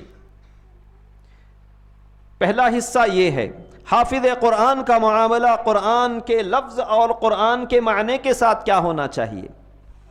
اور دوسری چیز یا دوسری قسط سمجھیے کہ قرآن کریم کے حافظ کا دل کیا ہونا چاہیے، اس کی دل کی کیا کیفیت ہونی چاہیے۔ اور اسی طریقے سے تیسری چیز اس کا عمل اور اس کا کردار کیسے ہونا چاہیے، اس کی شخصیت کیسی ہونی چاہیے۔ ان تین باتوں پر روشنی ڈالتا ہوں۔ سب سے پہلے حافظ قرآن کا معاملہ لفظ و معنی کے ساتھ کیا ہونا چاہیے، قرآن کے لفظ و معنی کے ساتھ۔ تو جو حفاظ ہوتے ہیں قرآن کریم کے یا قارئین ہوتے ہیں، تین قسم کے ہوتے ہیں۔ یہ ایک وہ ہوتا ہے جو غلو کرتا ہے، مبالغہ کرتا ہے قرآن کریم کے معاملے میں، چاہے وہ لفظ کا معاملہ ہو، چاہے معنی کا معاملہ ہو۔ اور دوسرا حافظ وہ ہوتا ہے یا دوسرا قاری وہ ہوتا ہے جو کوتاہی اور تقصیر سے کام لیتا ہے، اور تیسرا ہوتا ہے جو درمیان میں رہتا ہے، وسط میں رہتا ہے۔ تو ہمیں چاہیے کہ ہم وسط میں رہے، غلو بھی نہ کرے اور تقصیر و کوتاہی بھی نہ کرے۔ اور جو لوگ وسط میں رہتے ہیں پھر ان کے بھی کئی درجات ہوتے ہیں، ایک درجے کے نہیں ہوتے، اچھا یا برا ایسا نہیں ہے، اس میں سے کئی درجات ہوتے ہیں۔ جتنا ایک حافظ قرآن کا خیال کرتا ہے، اس کے معنی کا، اس کے لفظ کا، اپنے اخلاق کا، اپنے عمل کا، اپنے دل کی کیفیت کا، تو اتنا ہی بہتر ہوتا جائے گا، اتنا ہی اس کا درجہ اونچا ہوتا جائے گا۔ جتنا کم عمل کرے گا تو اس کا درجہ اتنا ہی کمتر ہوتا جائے گا۔ تو لفظ کے ساتھ کیا معاملہ ہونا چاہیے؟ سب سے پہلی چیز یہ ہے، جو قرآن کریم میں لفظ آیا ہے استماع۔ جب بھی قرآن کریم کی تلاوت ہو تو غور سے سنیں۔ استماع میں تا کی زیادتی ہے، سماع سننا۔ استماع کا معنی کیا ہے؟ جب تا زیادہ ہو گیا تو اس میں زیادہ معنی آ جاتا۔ غور سے سننا، دل لگا کر سننا، توجہ سے سننا۔ قرآن کریم میں استماع کا لفظ آیا ہے اور متعدد جگہوں پر آیا ہے قرآن کریم میں۔ فاستمعوا له وانصتوا ایک جگہ ہے قرآن کریم میں، تو دوسری جگہ ہے قل اوحی الی انہ استمع نفر من الجن، تو توجہ سے سننا ہے، کان کھڑے کر لینا ہے، دل کو مکمل طور پر وہاں پر متوجہ کرنا ہے۔ یہ نہیں کہ قرآن کی تلاوت ہو رہی ہے، سائیڈ میں ہو رہی ہے، آپ اپنے کام میں مشغول ہے۔ یہ قاری قرآن کا معاملہ، ایک حافظ قرآن کا معاملہ یہ نہیں ہوتا، بلکہ توجہ سے سنتا ہے، جیسا کہ قرآن کریم میں اللہ نے ذکر کیا ہے۔ دوسری چیز، ہمیشہ قرآن کی تلاوت کرتے رہنا، ہمیشہ اللہ کا ذکر کرتے رہنا، یہ قرآن والے کی صفت ہے، قرآن کے لفظ کے ساتھ یہ اس کا معاملہ ہے۔ یذکرون اللہ قیاما وقعودا وعلی جنوبہم، ہمیشہ اللہ کا ذکر کرتے ہیں، ہمیشہ تلاوت کرتے ہیں، اور جب تلاوت کرتا ہے کوئی قرآن کریم کا حافظ، اور اگر دعا سے بھی غافل ہو جائے، اتنی تلاوت کرتا ہے، اتنی تلاوت کرتا ہے، اللہ تعالی ہم سب کو اس کی توفیق عطا فرمائے، اگر وہ شخص حافظ قرآن تلاوت کرتے کرتے دعا سے بھی غافل ہو جاتا ہے، تلاوت میں مشغول ہونے کی وجہ سے، تو اللہ تبارک و تعالی ایک دعا کرنے والے سے زیادہ اس کو عطا کرتا ہے، جیسا کہ حدیثوں میں ہے۔ یہ اللہ تبارک و تعالی کے کلام کی برکت ہے، اور حفاظ کو خصوصیت کے ساتھ اس کا خیال کرنا ہے۔ حدیث میں آتا ہے من شغلہ ذکری عن مساءلتی اعطیتہ افضل مما اعطی السائل، کہ جس شخص کو میرا قرآن مشغول کر دے مجھ سے دعا کرنے سے، تو میں دیتا ہوں اس کو ایک دعا کرنے والے سے زیادہ اور بہتر۔ تو اللہ تبارک و تعالیٰ قرآن کریم پر اتنا عطا کرتا ہے، اتنا نوازتا ہے کہ کسی اور چیز پر نہیں نوازتا۔ ایک اور روایت میں یہ ہے کہ ان اللہ یحب الحال المرتحل۔ الحال المرتحل کا مطلب کیا ہے؟ لفظی معنی یہ ہے کہ وہ آدمی جو سفر ختم کر کے گھر میں آتا ہے پھر سفر کرتا ہے، سفر ختم کر کے گھر پہنچتا ہے پھر سفر کرتا ہے۔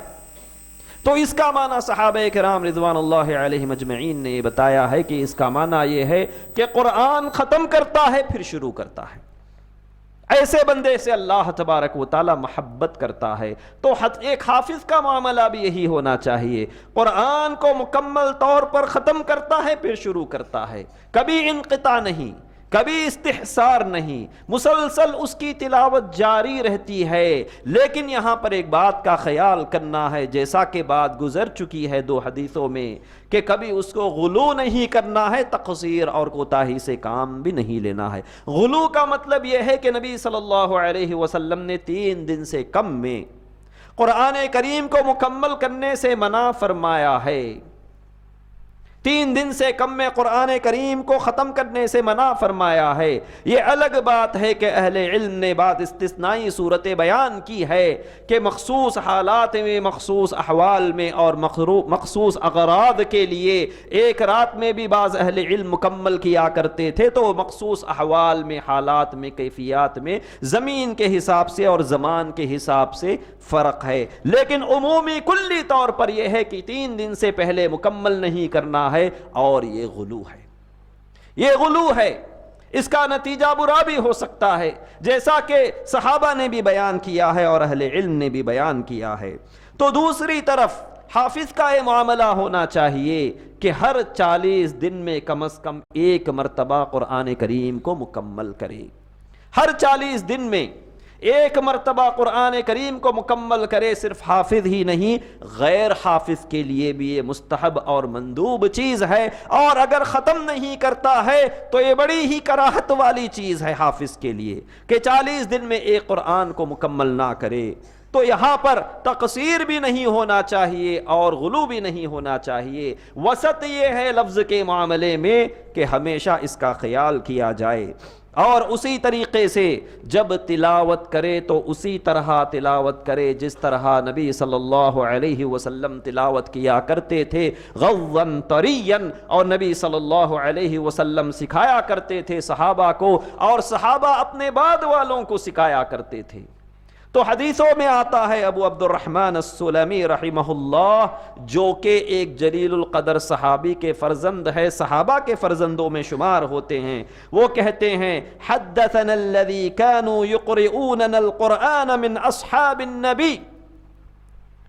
تو یہاں پہ الفاظ دیکھیں، یقرؤوننا القرآن، ہمیں قرآن کریم پڑھایا کرتے تھے صحابہ. سبحان اللہ.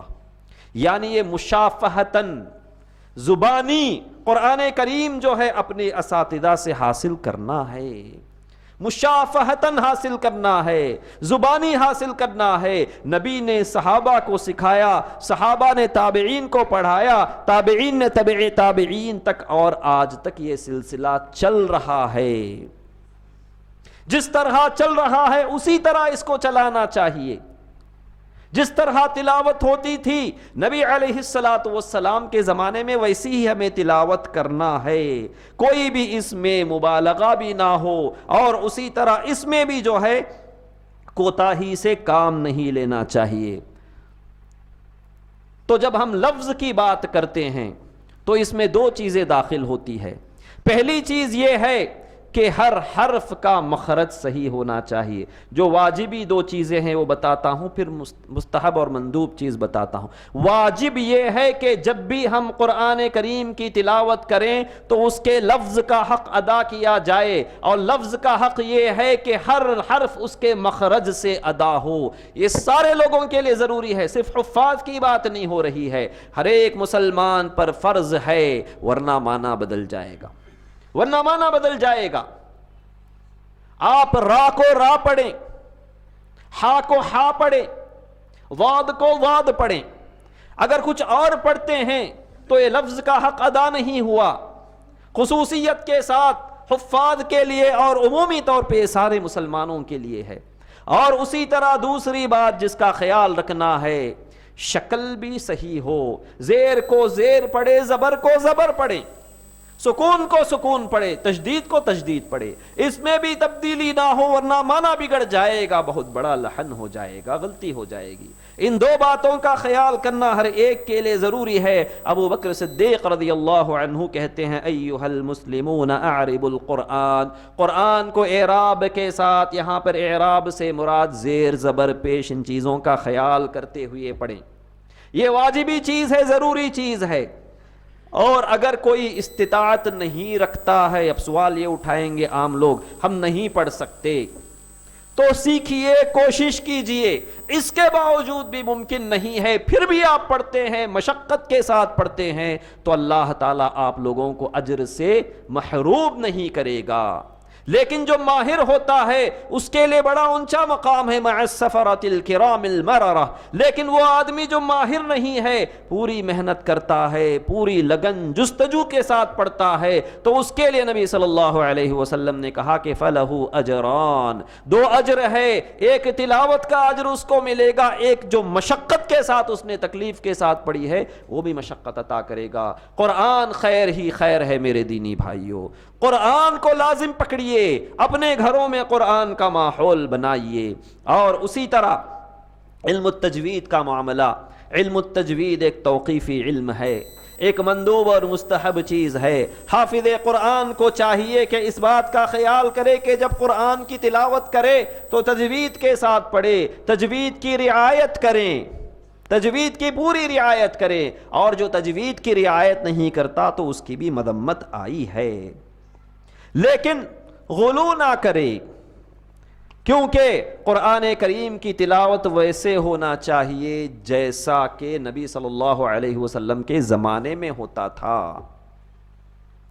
لیکن بعد میں نئی نئی تکلف کی چیزیں آ گئی، گہرائی میں جانے لگے لوگ، تجوید کے معاملے میں تکلف کرنے لگے، مقامات کو لے کر آئے، اور الگ انداز میں، جیسا کہ ہم سنتے ہیں کئی جگہوں پر بڑے تکلف کے ساتھ پڑھا جاتا ہے قرآن. الحمدللہ سعودی عرب میں یہ چیز نہیں ہے، دیگر جگہوں پر یہ چیز پائی جاتی ہے. تو تکلف سے پرہیز کریں. اور اسی طرح پڑھنے کی کوشش کرے جس طرح کے عام قراء پڑھتے ہیں، مشہور قراء پڑھتے ہیں۔ ایک الگ انداز میں تکلف اور تقعر اور تعمق والے انداز سے ہرگز قرآن کریم کی تلاوت نہ کرے۔ بعض اہل علم نے اس کو حرام قرار دیا ہے تو بعض اہل علم نے اس کو مکروہ قرار دیا ہے۔ اور اسی طرح جب قرآن کریم کی تلاوت ہو تو شعر کے انداز میں بھی نہیں پڑھنا چاہیے۔ شعر کا جو انداز ہوتا ہے یا گانے کا جو انداز ہوتا ہے اس انداز میں پڑھنا نہیں چاہیے، اس سے بھی منع کیا گیا ہے، یہ غلو ہے۔ اور دوسرا، نثر کے انداز میں بھی نہیں ہونا چاہیے۔ نثر کا مطلب یہ ہے کہ جیسا میں کوئی کتاب پڑھتا ہوں اس کتاب کے انداز میں بھی تلاوت نہیں ہونا چاہیے، یہ تقصیر اور کوتاہی ہے۔ ابن مسعود رضی اللہ عنہ کہتے ہیں لا تنثر القرآن کنثر الدقل، کہ قرآن کو نہ بھکیرو، یعنی مطلب یہ ہے کہ نثر کے انداز میں نہ پڑھو جیسا عام تم پڑھتے ہو۔ ولا تہذوہ کہذ الشعر، شعر کے انداز میں بھی نہ پڑھو، گانے کے انداز میں بھی نہ پڑھو۔ انما یقرأہ بتمہل، بلکہ روک روک کر، سوچ سوچ کر، تأمل و تدبر کے ساتھ رک رک کر پڑھو۔ فقفوا عند عجائبہ، قرآن کریم کے عجائب سے جب تم گزرو تو وہاں پر رک کر غور کرو۔ وحرکوا بہ القلوب، اور قرآن کے ذریعے دلوں کو حرکت دو۔ ولا یکون ہم احدکم آخر السورہ، صرف دماغ میں یہ بات نہ بٹھا لو کہ مجھے سورت ختم کرنا ہے، بلکہ معنی پر توجہ دو۔ تو یہ ساری چیزیں جو ہے لفظ سے متعلق ہے۔ اور سب سے بڑی چیز یہ ہے کہ عام اہل علم کو، عام لوگوں کو حفظ کا بھی خیال کرنا ہے۔ حفظ قرآن کی فضیلت میں تو باقاعدہ طور پر آپ بہت ساری چیزیں آپ سنتے ہوئے آئے ہیں، لیکن نبی صلی اللہ علیہ وسلم اپنے صحابہ کو ابھارا کرتے تھے حفظ قرآن کو۔ کوشش یہ کیجئے کہ زیادہ سے زیادہ قرآن آپ کے سینے میں ہو۔ ایسے آدمی کی بڑی فضیلت ہے۔ یہ نصیحت ان لوگوں کے لیے ہے جو عام لوگ ہیں یا یہ کہ وہ لوگ جو ابھی حفظ کر رہے ہیں، بڑی فضیلت ہے۔ نبی صلی اللہ علیہ وسلم نے ایک مرتبہ فرمایا تم میں سے کون چاہتا ہے کہ بڑی بڑے کوہان والی 2 اونٹنیاں تمہیں ملے؟ تو سارے صحابہ کہنے لگے کہ ہمیں چاہیے۔ تو نبی صلی اللہ علیہ وسلم نے کہا کہ اس سے بڑی چیز کی میں تمہیں خوشخبری دیتا ہوں، جو صبح سویرے جاتا ہے، فجر میں جا کر 2 آیتیں تلاوت کرتا ہے تو اس کے لیے 2 اونٹیوں سے زیادہ ثواب ہے۔ تو جتنا بھی ثواب ہے کوئی کم نہیں ہے میرے دینی بھائیوں۔ حفظ قرآن کے تعلق سے بہت زیادہ ثواب ہے، بہت زیادہ اجر ہے، بہت زیادہ فضیلت ہے، بارہا سنتے ہوئے آئے ہیں، یہاں پر بھی آپ لوگ سنے ہیں۔ اور اسی طریقے سے صاحب قرآن اور حافظ قرآن کو قرآن سے نہیں کمانا چاہیے۔ سارے اہل علم کا اس بات پر اجماع ہے، اتفاق ہے کہ جائز نہیں کہ صاحب قرآن یا حافظ قرآن کو کمائی کا ذریعہ بنائے، بلکہ اگر کوئی انعام دیتا ہے تو ٹھیک ہے، کوئی انعام کے طور پر دیتا ہے۔ انعام وہ چیز ہوتی ہے جو کوئی مقرر چیز نہیں ہوتی ہے، لازمی چیز نہیں ہوتی ہے، لیکن اس کے مقابلے میں اجرت ایک لازمی چیز ہوتی ہے اور ایک مقرر اور معین چیز ہوتی ہے۔ عمر بن خطاب رضی اللہ عنہ کہتے ہیں ينبغي لحامل القرآن الا تكون له حاجة الا لربه، ایک حافظ قرآن اور صاحب قرآن کے لیے اللہ کے علاوہ کسی اور کے سامنے اپنی ضرورت نہیں پیش کرنا چاہیے۔ سلف صالحین کے واقعات، ان کے جو قصے پڑھیں گے آپ، عجیب و غریب واقعات ہے قرآن کے معاملے میں، کس طریقے سے وہ پرہیز کرتے تھے، احتیاط کرتے تھے کہ قرآن کو کہیں میں کمائی کا ذریعہ نہ بنا لوں۔ عجیب و غریب واقعات ہے، کبھی پڑھتے ہیں تو ہمیں یقین نہیں ہوتا، اور آج کے زمانے کے حالات دیکھتے ہیں تو عجیب و غریب حالات ہیں۔ پرہیز کرتے تھے کہ کہیں میں قرآن جو پڑھ رہا ہوں یہ میرے لیے کمائی کا ذریعہ نہ بن جائے۔ اور اسی طریقے سے یہ تو لفظ کے تعلق سے ہو گیا، اس سے کہیں بڑھ کر معنی کا خیال کرنا ہے۔ بہت سے ایسے حفاظ ہوتے ہیں، اللہ تبارک و تعالی ہم سب کو توفیق عطا فرمائے، حافظ تو بن جاتے ہیں لیکن حافظ بننے کے بعد عالم نہیں بنتے۔ فاضل نہیں بنتے۔ کتنے قرہ ہیں ایسے کہ تراویح پڑھاتے ہیں آ کر، لیکن کیا انہوں نے پڑھایا ان کو نہیں معلوم۔ جب قرآن تم پڑھتے ہو تو تمہارے دل میں اس کا معنی بھی چلتا رہے ساتھ میں، یہ ہونا چاہیے۔ حافظ قرآن اور صاحب قرآن جب قرآن کی تلاوت کرتا ہے تو اس کی پوری توجہ اس کے معنی پر ہونی چاہیے، غور و فکر کے ساتھ، تدبر و تأمل کے ساتھ، کہ کیا میں پڑھ رہا ہوں، تو اس کا خیال کرنا ہے۔ اور یہ چیز کب آپ کو حاصل ہوگی؟ جب آپ حافظ ہونے کے بعد مدرسہ پہنچتے ہیں، آپ عالم بنتے ہیں، فاضل بنتے ہیں، تب جا کر کے آپ مفسر بھی بنتے ہیں۔ تو یہ قرآن کریم صاحب قرآن اور حافظ قرآن کی بہت بڑی ذمہ داری بنتی ہے میرے دینی بھائیوں، کہ پورا قرآن میرے سینے میں ہے لیکن میں نہیں جانتا کہ اس کا معنی کیا ہے۔ تو اسی لیے خصوصیت کے ساتھ سارے وہ طلبہ جو شعبہ حفظ میں ہے، ابھی سے اس بات کو دل میں ٹھان لیجئے کہ مجھے حافظ کے ساتھ ساتھ عالم بھی بننا ہے، فاضل بھی بننا ہے، مفسر بھی بننا ہے۔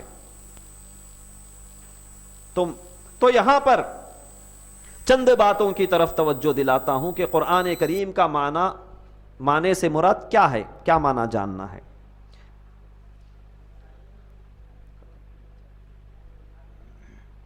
ٹھیک ہے، سب سے پہلی چیز یہ ہے کہ محکم کا علم حاصل کرنا ہے، معنی جاننا ہے قرآن کا، اس سے مراد محکم کا علم حاصل کرنا ہے۔ قرآن کی آیات دو قسم کی ہے، سب سے زیادہ محکم آیتیں ہیں۔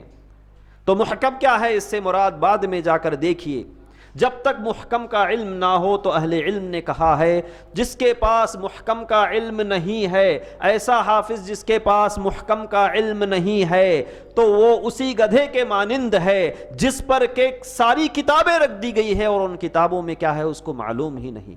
اور دوسری چیز، محکم کے ساتھ ساتھ متشابہ کا بھی علم ہے، متشابہ کا بھی علم ہونا چاہیے۔ پہلے تو اس پر ایمان ہونا چاہیے اور متشابہ کا معنی جاننا چاہیے۔ مطلب یہ ہے کہ کون سی آیتیں متشابہ ہے جس سے کہ بدعتی اپنی بدعت کو ثابت کرنے کی کوشش کرتے ہیں، شیطانی اپنی بدعتوں کو ثابت کرنے کی کوشش کرتے ہیں، محکم نصوص کو چھوڑ دیتے ہیں، متشابہ کے پیچھے پڑے ہوئے رہتے ہیں اور اسی کو سب کچھ سمجھتے ہیں اور عام لوگوں کو متشابہ آیات استعمال کر کے گمراہ کرتے ہیں۔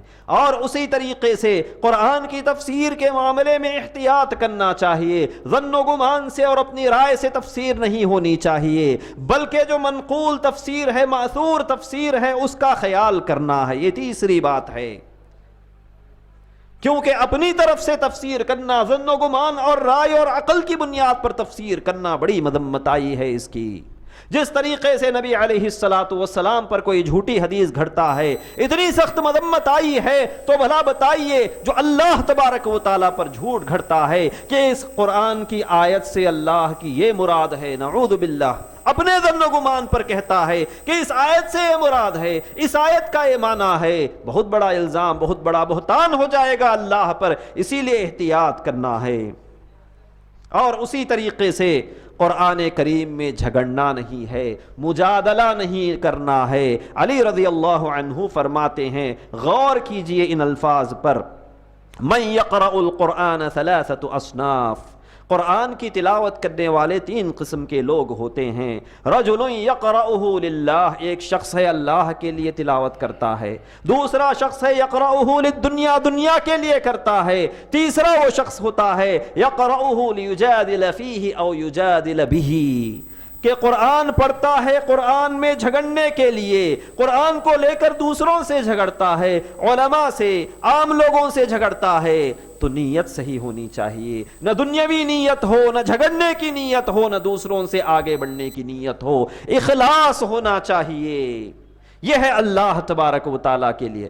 اور دوسری چیز جس کی طرف توجہ دلانا ہے کہ اہل قرآن کا، حافظ قرآن کا دل کیسے ہونا چاہیے، اس کے دل کا معاملہ کیا ہونا چاہیے، تو یہاں پر غور کیجئے، جب قرآن سے اس کو نصیحت کی جائے تو فوراً نصیحت حاصل کرتا ہے، قرآن سے اس کو ڈرایا جائے تو ڈر جاتا ہے اور غلطیوں سے رک جاتا ہے، اور اس کا دل بڑا نرم ہوتا ہے، آنکھیں آنسو بہانے والی ہوتی ہے اور اس کا بازو بھی بڑا نرم ہوتا ہے، اچھے اخلاق والا ہوتا ہے۔ اس کا ذکر امام قتادہ رحمہ اللہ نے قرآن کریم کی آیت کرتے ہوئے فرمایا کہ سلف صالحین کا یہی معاملہ ہوا کرتا تھا۔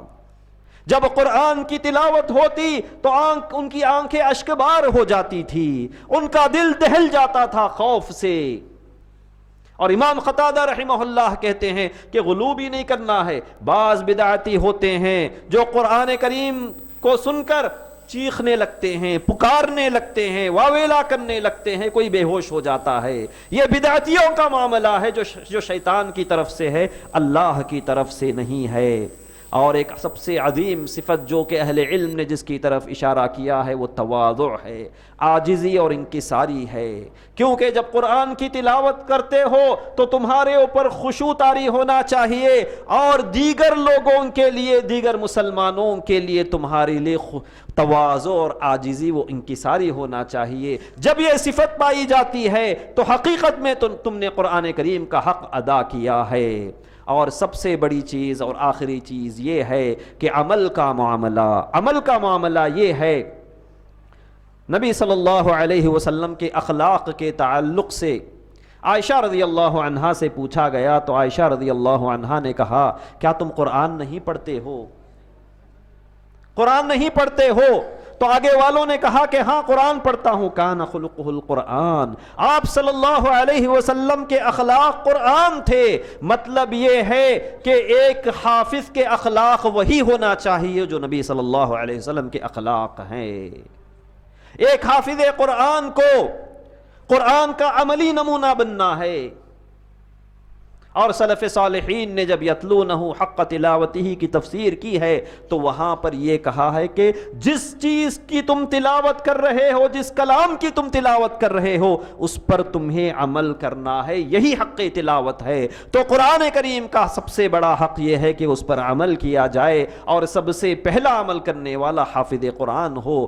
تو اسی کے ساتھ میں اپنی ان باتوں کو ختم کرتا ہوں، دوبارہ مبارکبادی پیش کرتا ہوں حافظ عبد الرحمن حفظہ اللہ ورعاہ وبارک فیہ، اور ان کے حق میں ہم سب سارے لوگ دعا گو ہیں کہ اے اللہ ان کی زندگی میں برکت عطا فرمائے، ان کی زندگی میں خوب برکت عطا فرمائے، اور اس قرآن کو ان کی دنیا و آخرت کے لیے ذخیرہ بنائے اور برکت کا ذریعہ اور کامیابی کا ذریعہ بنائے۔ اور اسی طرح ہم سارے ہی لوگوں کو، سارے ہی طلباء کو، سارے ہی ذمہ داران کو، سارے ہی اساتذہ و معلمین و معلمات کے حق میں بھی دعا گو ہیں کہ اللہ تبارک و تعالیٰ ان کے جہود میں برکتیں عطا فرمائے، ان کے جہود کو اللہ تبارک و تعالیٰ قبول فرمائے، مزید توفیق عطا فرمائے۔ اللہم آمین۔ جزاکم اللہ خیرا واحسن الجزاء، بارک اللہ فیکم، وآخر دعوانا ان الحمد للہ رب العالمین، وصلی اللہ علی نبینا محمد وسلم۔ مجلس کے آخری دو کڑیاں اور باقی رہ گئی ہیں۔ اولاً یہ کہ الحمدللہ یہ مجلس جیسا کہ آغاز ہی سے بتایا جا رہا ہے بڑی بابرکت ہے کہ اس میں قرآن سے جڑا معاملہ طے کیا جا رہا ہے۔ دوسری چیز یہ ہے کہ اسی خوشی اور مناسبت کے موقع سے جناب فاروق الدین صاحب نے حاضرین کے لیے طعام کا انتظام کیا ہے، اور یہ ان کی دلی خواہش ہے کہ آپ تمام حضرات بعد نماز عشاء تناول طعام سے فارغ ہو کر جائیں اور ان کے اور ان کے اولاد کے حق میں دعا بھی کریں۔ جو اس سے پہلے کی کارروائی ہے جو باقی ہے، جو ابھی پوری کرنی ہے، وہ یہ کہ مدرسے کی طرف سے استاذ کے لیے، طالب علم کے لیے اور سرپرست کے لیے بھی تکریم کا انتظام کیا گیا ہے، اور مہمان خصوصی کے لیے بھی تکریم کا انتظام کیا گیا ہے۔ لہذا میں ناظم مدرسہ فضیلت الشیخ حافظ عبداللہ محمدی عمری حفظہ اللہ سے گزارش کرتا ہوں کہ وہ مہمان خصوصی فضیلت الشیخ مولانا عبد المقید عمری مدنی حفظہ اللہ کی تکریم فرمائیں۔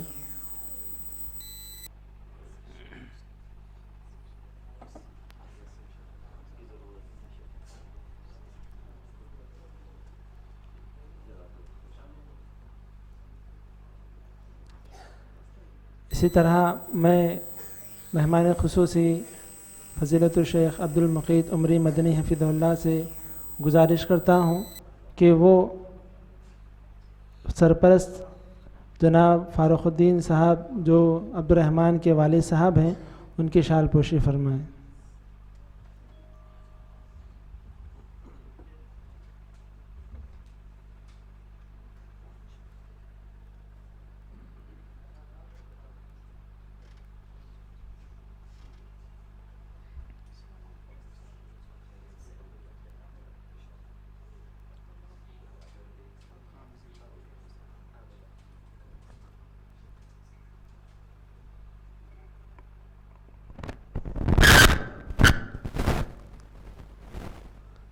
بارک اللہ فیکم۔ اسی طرح استاذ محترم جناب راشد صاحب کی بھی شال پوشی فرمائیں۔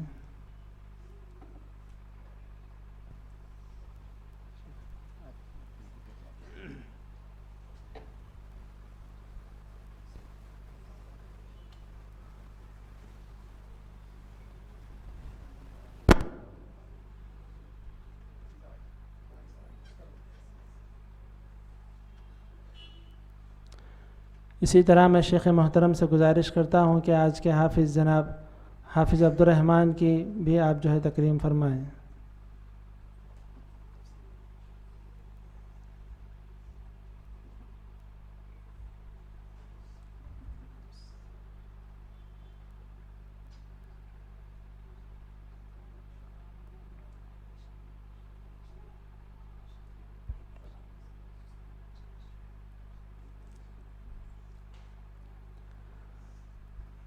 محترم حاضرین مجلس، جیسا کہ اس سے پہلے استاذ محترم فضیلت الشیخ عبدالحسیب عمری مدنی حفظہ اللہ نے اس بات کی طرف روشنی ڈالی تھی کہ ہم یہ جو تکریم کا سلسلہ رکھتے ہیں یہ کسی بدعت کے قبیل سے نہیں ہے، اسے کوئی دین کا حصہ سمجھ کر ہم انجام نہیں دیتے ہیں، بلکہ اس کے پیچھے مقصد یہ ہوتا ہے کہ ایک طالب علم کی ہمت افزائی ہوتی ہے، وہیں پر بیٹھے اور بھی جو طلباء ہوتے ہیں ان کے بھی دل میں یہ خواہش پیدا ہو، یہ جذبہ پیدا ہو کہ جس طرح آج ایک طالب علم کی تکریم کی جا رہی ہے، طالب علم کی محنت پر ان کے والد کی تکریم کی جا رہی ہے، کل میں بھی محنت کروں، میرے اندر بھی یہ جذبہ پیدا ہو، میں بھی حافظ قرآن بنوں تاکہ میں بھی اسی جو ہے تکریم کا، اسی اعزاز کا مستحق ٹھہروں اور میرے سرپرست بھی اس اعزاز کے مستحق ٹھہریں۔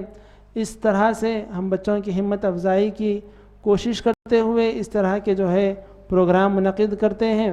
ساتھ ہی ساتھ طلباء کی ہمت افزائی کے لیے، طلباء کو آگے بڑھانے کے لیے بہت سی کارروائیاں مدرسے میں ہوتی ہیں، مگر جو قابل ذکر ہے وہ یہ کہ الحمدللہ اس سے پہلے سال میں تقریباً 12 یا 15 طلباء الحمدللہ اس مدرسے کے مختلف جگہوں پر تراویح پڑھائے ہیں۔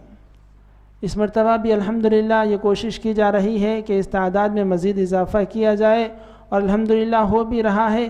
کئی طلباء ہیں جو مساجد میں تراویح پڑھا رہے ہیں، اور کچھ طلباء ہیں جو گھروں کے اوپر جو ہے خواتین کے لیے جو ہے حلقوں میں جو ہے تراویح کا اہتمام کر رہے ہیں۔ امسال یہ اور ایک کوشش ہونے والی ہے کہ انشاءاللہ نہ صرف لڑکے بلکہ ہمارے پاس لڑکیوں کی بھی حفظ کی ایک تعداد تیار ہو رہی ہے، اور اس بات کا اہتمام کرنے کی کوشش کی جا رہی ہے کہ لڑکیوں کو ایک سے زائد 2-3 لڑکیوں کو انشاءاللہ جمع کر ان کے پیچھے بھی جو ہے ان کے ساتھ بھی جو ہے تراویح کا اہتمام کرنے کے لیے خواتین کے لیے ہم تشکیل دے رہے ہیں کہ تراویح کا نظم وہاں پر بھی قائم ہو سکے۔ یہ دینی کوششیں ہمارے طلباء کو آگے بڑھا کر علماء بنانے کی کوششیں ہیں۔ ہم اللہ تعالیٰ سے اس سلسلے میں دعا گو ہیں کہ اللہ تعالیٰ اس مدرسے میں پڑھنے والے ہر بچے کو اللہ حافظ قرآن بنائے، ہر بچی کو جو حفظ سے جڑے ہوئے ہیں اللہ ان کو حافظ قرآن بنائے، اور عالم جو بچیاں بن رہی ہیں اللہ تعالیٰ ان سے دین کا جذبہ لے۔ اللہ تعالیٰ ان تمام کے سرپرست حضرات جو نیک نیتوں کے ساتھ یہاں جڑے ہوئے ہیں، اپنا وقت لگا رہے ہیں، مال لگا رہے ہیں، تاکہ ان کے بچے کل کے دن ان کے لیے مغفرت کے لیے دعا کر سکیں۔ اللہ تعالیٰ ان تمام کی نیتوں کو قبول فرمائے۔ اور مجلس کے اختتام کے بعد حافظ قرآن سے اور ان کے والد صاحب کے لیے بھی دعا کیجیے۔ ہم بھی دعا کرتے ہیں کہ اللہ تعالیٰ اس مجلس کے ساتھ ہی ان کے ساتھ اللہ برکتوں کا معاملہ فرمائے، ان کے دین میں، دنیا میں، ان کے ہر معاملے میں اللہ رب العالمین ان پر رحم و کرم فرمائے، اور جتنے بھی لوگ یہاں پر موجود ہیں اللہ تمام کے ساتھ رحم و کرم کا معاملہ فرمائے، آمین۔ سبحانک اللہم و بحمدک اشہد ان لا الہ الا انت استغفرک و اتوب الیک۔